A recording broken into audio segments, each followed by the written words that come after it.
بسم الله الرحمن الرحیم. ګران دوستانو، امید سهاک بیا یو ځل ستاسو په خدمت کې دی د سهاک سیریز ټوټوریالز .blogspot.com له طرف نه او همچنان د یوټیوب چینل امید سهاک له طرف نه.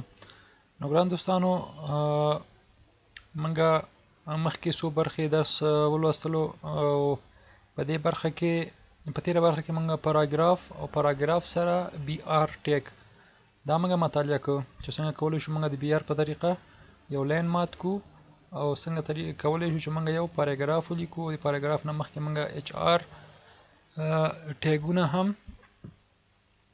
هغه کړي وو. نو ګران دوستانو، په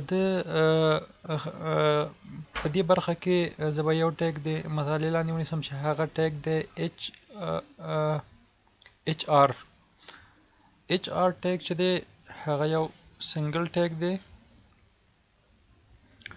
مثلا دا یو سنگل ټیګ دی اچ آر یعنی هاریزونټل رو د دغه دواړو پاراګرافو په منځ کې که موږ غواړو یو خط ولیکو نو اچ آر یو خط موږ ته جوړوي. مثلا که زه د دغه دواړو پاراګرافو په منځ کې یو اچ آر ټیګ ورکم،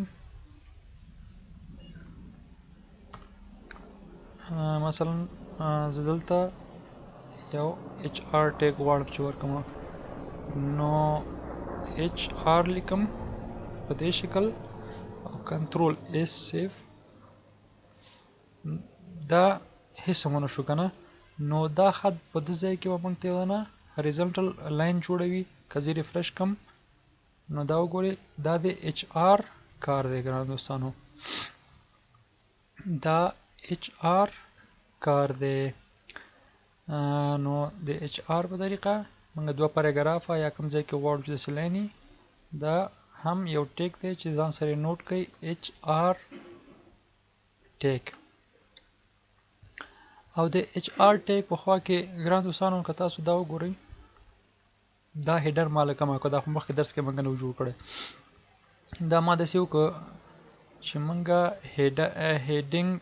هیډینګونه خو موږ لوستلي وو، د هیډینګ 1 نه تر هیډینګ 6 پورې موږ لوستلي وو. ما صرف د همغه پاراګراف دومره ځای دا ګورئ دوستانو دومره ځای ما بیل کړی او دلته مې H3 هیډ ورکړی، H3 هیډینګ ورکړی دی او دلته مې کلوز کړی دی. نو همدومره ځای نه موږ ته هیډینګ جوړ کړی H3. دا ګورئ دا نارمل ټیکس دی او دا H3 ټیکس دی. نو ګران دوستانو که زه وغواړم چې دغه په خپل پاراګراف کې دغه یوټیوب یا دغه دومره ځای زه انډرلاین کړم نو دلته لپاره به څه کوو، خو موږ تاسو مخکې هم لوستلي وو چې دلته به موږ یو د یو ټیګ ورکوو. د دې لپاره چې تکرار شي ګران دوستانو زه به او دلته یو ټیګ بندو. د دې لپاره چې تاسو بیخي پې باندې ښه پوه شئ.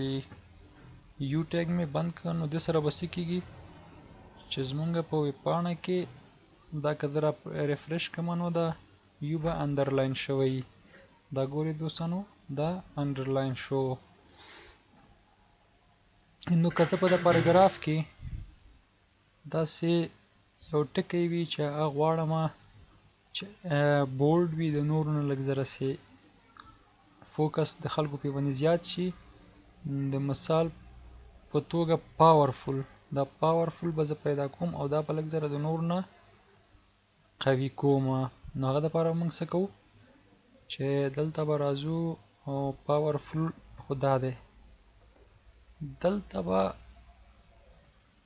زه د بي ټیګ ورکوم یعنی بورډ موږ مخکې ویلي وو په دې شکل، او زه به یې کلوز کوم د بي ټیګ او کنټرول اس سره سیف.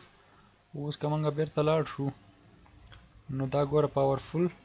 اوس که زه سیف کړم نو پاورفول د نورو نه لږ ذره واقعیت سره چې پاورفول شو او بولډ شو. د بورډ په خوا کې که زه وغواړم دا ایټالیک لږ ذره بغل ته کوږ هم شي،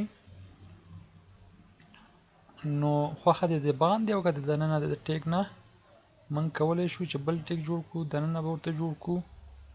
دلته آی ورکو د ایټالیک دپاره او هملته دننه د آی بیرته بندو. نو کنټرول اس سره که اوس زه دا پاراګراف دلته نو څه شو چې دا ایټالیک هم شو بورډ هم شو نو اوس که دا پاراګراف څوک لولي نو دلته چې رسیږي یا د لرې نه هم دلته دا ټکی ورته لږ ذره داسې هغه ښکاري قوي ښکاري او که خواته اوس ورته یو ټیګ هم استعمال کو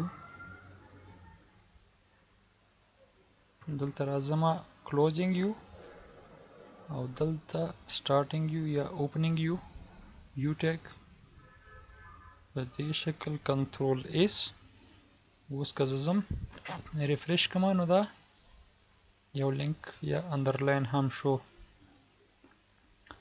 دا هم ګران دوستانو هغه ټیګونه و چې موږ مخکې لوستلي وو ما صرف د تکرار دپاره تاسو ته تکرار کړل که زه وغواړم دغه خپل کوم عنوان چې دی یا ټایټل چې دی هیډینګ دا هیډینګ هغه کوم